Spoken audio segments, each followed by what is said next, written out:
Hello mga ka-anime! Welcome back sa ating channel. At bago tayo mag-umpisa sa panibagong kwento, mag-i-intro muna tayo.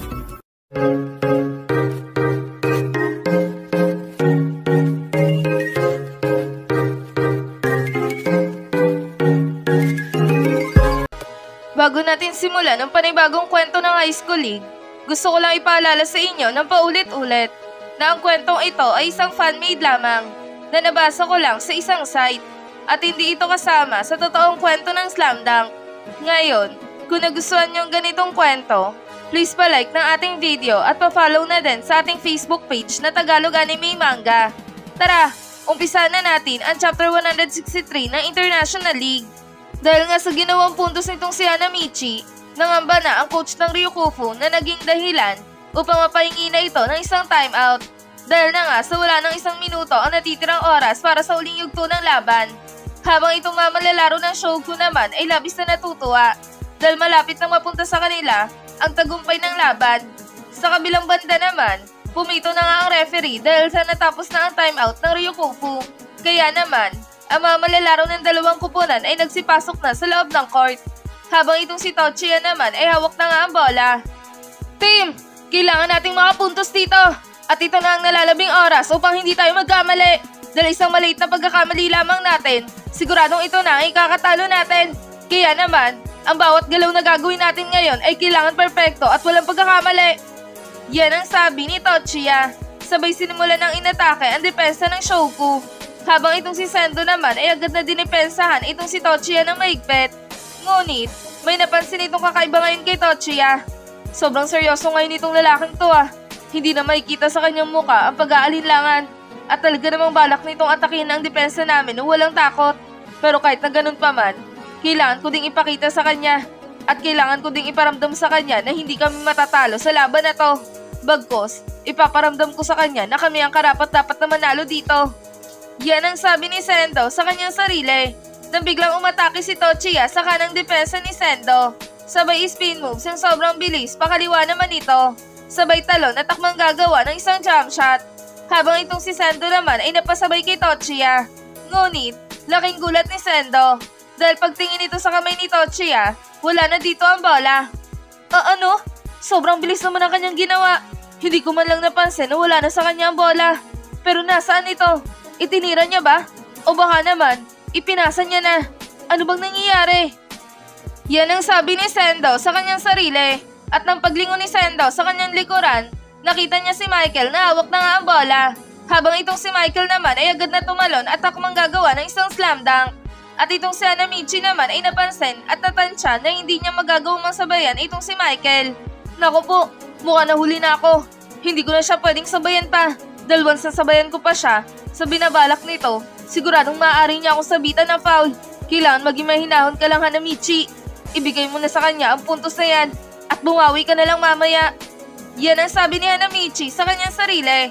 Habang si Michael naman ay nakagawa na nga ng isang slam dunk. Ngunit, sa pagkakataon na to, hindi ito isang ordinaryong slam dunk. Bagkos, isa itong 2-hand monster slam dunk na nagpapahiwatig na kayang-kaya pa din nilang manalo kahit nadehado na sila sa sitwasyon na ito na naging dahilan upang maibaba na nila sa isang puntos ang kalamangan ng Shogo sa kanila. Habang itong coach ng Ryukufu naman ay sobrang nasisiyan sa kanyang nakikita. Nice one, Michael. Nakakagala ka talagang panoorin. Pinapairal mo talaga ang iyong puso sa laban na kahit alanganin na kayo sa laban na to, hindi ka pa din nawawalan ng pasabog sa iyong sarili. Sige, Michael, ipagpatuloy mo lang yan. Pero mag-iingat ka pa din dahil tuso yung may pulang buhok na yan. Siguradong babawian ka niyan mamaya. Kaya naman, mag-iingat ka at maganda ng mabuti sa bawi na may pulang buhok na yan sa'yo. Yan ang sabi ng coach ng Ryukufu na talaga namang natutuwa pero nangangamba pa rin. Sa kabilang banda naman, hawak na nga ng Shogo ang bola at dinadala na ito ni Sendo papunta sa kanilang basket. Mga kasama, kailangan nating makabawi sa kanila. Kailangan mapanatili natin ang kalamangan dahil hindi pwedeng hindi tayo ang manalo sa laban na to. Kaya naman, babawi tayo mga kasama. Yan ang sigaw ni Sendo. Sabay sinimulan niya ng umatake sa depensa ng Ryukufu. Habang itong si Tochiya naman ay agad na dinipensahan itong si Sendo ng sobrang higpit. Nang biglang inatake ni Sendo ang kanang depensa ni Tochiya. Sabay spin moves pakaliwa. Sabay talon at takmang gagawa rin ng isang jump shot. Aba, balak mo palang gayahin ng galaw ko Pwes, hindi yan uubra. Hindi kita hayaan na magtagumpay sa paggaya ng galaw ko. Yan ang sabi ni Totsuya. Sabay challenge ang tira ni Sendo sa ere na naging dahilan upang hindi maipasok ni Sendo ang kanyang tira sa kanilang basket. Habang itong si Coach Eri naman ay napatayo na sa kanyang kinauupuan at talaga namang kinakabahan ito sa maaaring mangyari sa ilalim ng basket kung sino nga ba ang makakakuha ng rebound. Ryukofu! Ang rebound kunin nyo! Sobrang halaga ng rebound na yan! Kaya naman, huwag niyong hayaan na makuha ito ng Shouko dahil sobrang importante ng bawat detalye ng galaw ngayon. Pag nakuha niyo ang rebound na yan, may pag-asa na tayong manalo sa laban na to. Yan ang sabi ni Coach Eri. Shouko, huwag niyong hayaan na makuha ng Ryukofu ang rebound. Dapat sa atin pa rin ito mapunta. At ikaw, Hanamichi, tumalon ka na at pigilan sila na magtagumpay na makuha ang rebound na yan. Hindi sila pwedeng makapuntos ulit laban sa inyo. Kaya naman, Hanamichi, bilisan mo na at tumalon ka na. Kunin mo na ang rebound. Yan naman ang sigaw ni Ayako na naging dahilan upang agad na tumalon si Hanamichi para kunin na ang rebound. Akin na ang rebound na to. Hindi ko hahayaan na makuha niyo ang rebound sa inyong ito. Yan ang sigaw ni Hanamichi na naging dahilan upang magtagumpay nga ito na makuha ang rebound laban sa Ryukofu. At nang nakababa na ito galing sa rebound, bigla namang sumigaw ang coach ng Ryukofu. Ryukofu, i-double team niyo agad ang may pulang buhok na yan, dali! Huwag niyo siyang hahayaan na makapuntos o may pasa ang bola sa kanyang mga kakampi. Kaya naman, i-double team niyo na siya, dali! Para hindi na sila makapuntos pa at magawa pa nating makahabol sa kanila. Yan ang sigaw ng coach ng Ryukofu. At nang hawak na ni Hanamichi ang bola, bigla naman itong tumingin kay Kogore ng sobrang seryoso.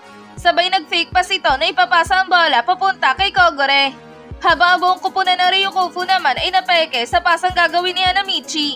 Kaya naman, agad nilang hinarangan ang kinaroroonan ni Kogore.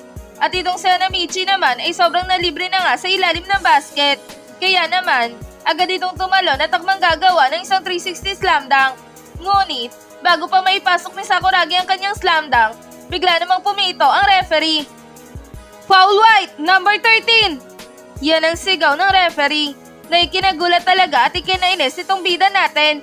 Nakakaasar, ang malas naman Finoul pa ako ng mokong na golden ang buhok na to Ipapakita ko sana sa kanila ang matinding 360 slam dunk ko Ang isang 360 nagugulat talaga sa lahat.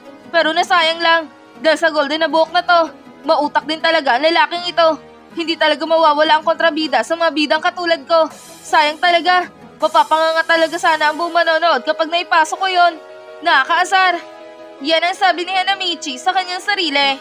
Sa kabilang banda naman, itinira na nga ni Hanamichi ang kanyang unang free throw. Ngunit, hindi ito pumasok sa kanilang basket. At nang naganda na ulit si Hanamichi at itinira na ang kanyang ikalawang free throw, laking gulat nito dahil sa hindi na naman pumasok sa kanilang basket ang kanyang tira. Ano? Bakit ganon? Tama naman ang bitaw ko sa bola. Bakit hindi ito pumasok? Nakakaasar. Ang malas naman Mukhang minamalas ako ngayon Yan ang inis na sabi ni Hanamichi sa kanyang sarili. Habang si Michael naman ay agad na tumalon at kinuha ang rebound. At nang nakuha na nito ang rebound, agad niya naman itong ipinasa papunta kay Totsuya. Habang itong si Totsuya naman ay mabilis na idrinibol ang bola papunta sa kanilang basket. Nang biglang sumigaw itong si Coach Sensei. Totsuya, maghinahinay ka lang. Isang puntos lang ang lamang ng show ko sa inyo. At may 48 segundo pa ang natitira para sa laban. Ngayon, huminaon lang kayo at pag-isipan kung paano gagawa ng isang siguradong puntos. Kaya naman, huminaon lang kayo at i-reset na lang ang posisyon na yan. Dahil meron pa tayong pag-asa. Meron pang ilaw sa kadiliman. Yan ang sigaw ni Coach Sensei na naging dahilan upang maging kalmado si Totsuya. Team, heto na. Heto na ang pagkakataon natin upang kunin ang kalamangan sa show ko. Ngayon, kailangan natin gumawa ng mga siguradong hakbang. Dahil hindi na tayo pwede pang magkamali sa pagkakataon na to. Tandaan nyo, segundo na lang ang natitira para sa uling yugto na ito. Kaya naman, ang bawat posisyon ay sobrang halaga. Ngayon, humanda na kayo mga kasama. Dahil ang laban na to ay para sa atin. At tayong aabante para sa semifinals. Yan ang sigaw ni Totsuya. Sabay sinimula na ang inatake ang loob ng basket. Habang itong si Sendo naman ay agad na dinipensahan ng maigpit itong si Totsuya. Hindi ka makakalusot sa akin, Totsuya. Hindi kita bibigyan ng madali ang puntos. Dahil ang bawat puntos sa mangyayari ngayon dito sa uling segundo na to ay talaga namang sobrang halaga na. Kaya naman, hindi kita hayaan na makagawa ng puntos. Yan ang sabi ni Sendo na talaga namang sobrang seryoso sa pagdidepensa kay Tochiya. Habang itong si Tochiya naman ay labis na nahihirapan sa ginagawa ni Sendo sa kanya. Nice defense, Sendo! Hindi na makagalaw pa itong si Tochiya sa ginagawa mong depensa. Ngayon, siguradong wala na siyang mapupuntahan pa dahil nagawa mo na itong itrap. Sige, Sendo, ipagpatuloy mo lang yan at huwag mo na siyang pagalawin pa. Huwag mo nga hayaan na makagawa pa sila ng puntos. Yan ang sigaw ni Ryota. At itong si Coach Cherry naman ay napasigaw na din sa kanyang kinauupuan.